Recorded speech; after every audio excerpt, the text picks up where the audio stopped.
était une fois une chèvre qui avait 7 petits chevreaux qu'elle aimait très fort. Un jour, comme elle voulait aller chercher de quoi manger dans la forêt, elle les appela tous et leur dit: Je m'en vais dans la forêt. Faites bien attention au loup. Si vous le laissez entrer, il vous mangera. C'est un malin qui sait se déguiser, mais vous le reconnaîtrez à sa grosse voix et à ses pattes noires. Les chevreaux répondirent: Maman chérie, nous serons très prudents, c'est promis. Tu peux partir sans t'inquiéter. Alors la chèvre, rassurée, se mit en route.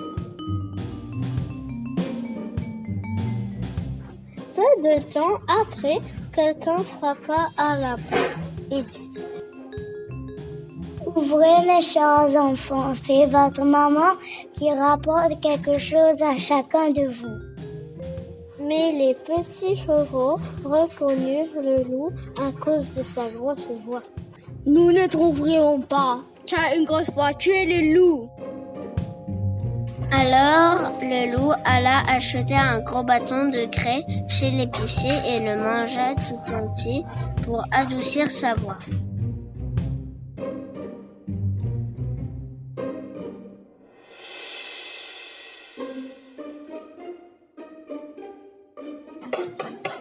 Ouvrez les enfants, votre petite maman chérie est revenue et rapporte quelque chose à chacun de vous. Les chevreaux répondirent: Montre-nous ta patte et nous saurons si tu es notre maman chérie. Posa sa patte blanche contre la fenêtre. Quand ils la virent, les chevreaux crurent ce que le loup avait dit et ils ouvrirent la porte. Les petits terrifiés voulurent se cacher.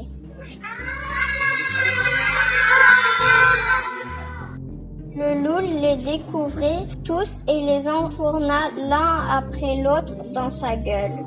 Quand le loup fut bien rassasié, il repartit et alla s'étendre sur un arbre où il s'endormit.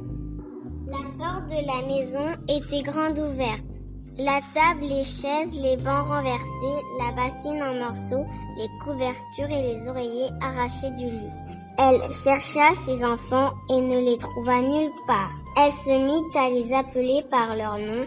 Personne ne répondait. Enfin, quand elle appela le plus jeune, une petite voix s'écria: Maman chérie, je suis ici cachée dans l'horloge. Vous pouvez imaginer comme la chèvre pleura.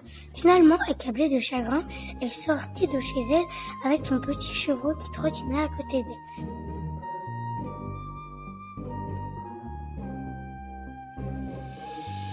Quand elle arriva dans le pré, le loup était couché sous l'arbre et ronflait si fort que les branches en tremblaient. Elle s'approche et vit que quelque chose bougeait dans son ventre. Le chevreau courut à la maison chercher des ciseaux, une aiguille et du fil. La chèvre coupa la panse du monstre. Au premier coup de ciseau, le chevreau montra la tête, puis les 6 petits bondirent dehors l'un après l'autre. Ils étaient bien vivants et n'avaient même pas une égratignure car le monstre les avait avalés tout rond. Ils se mirent tous à sauter de joie. Puis la chèvre dit: Maintenant, allez chercher de grosses pierres et nous en remplirons la bedaine de ce méchant animal pendant qu'il dort. Les 7 chevreaux traînèrent les pierres les plus grosses qu'ils purent trouver et en remplirent le ventre du loup. Quand il se réveilla, comme les pierres qu'il avait dans le ventre lui donnaient très soif, il voulut aller au puits pour y boire. Mais quand il se mit en marche, il s'écria: Qu'est-ce donc qui carotte et s'entrechoque dans mon ventre? Je croyais que c'était des chevreaux, mais on dirait bien que ce sont de grosses pierres. Arrivé au puits, il se pencha au-dessus de l'eau et voulut boire, mais les lourdes pierres l'entraîna au fond du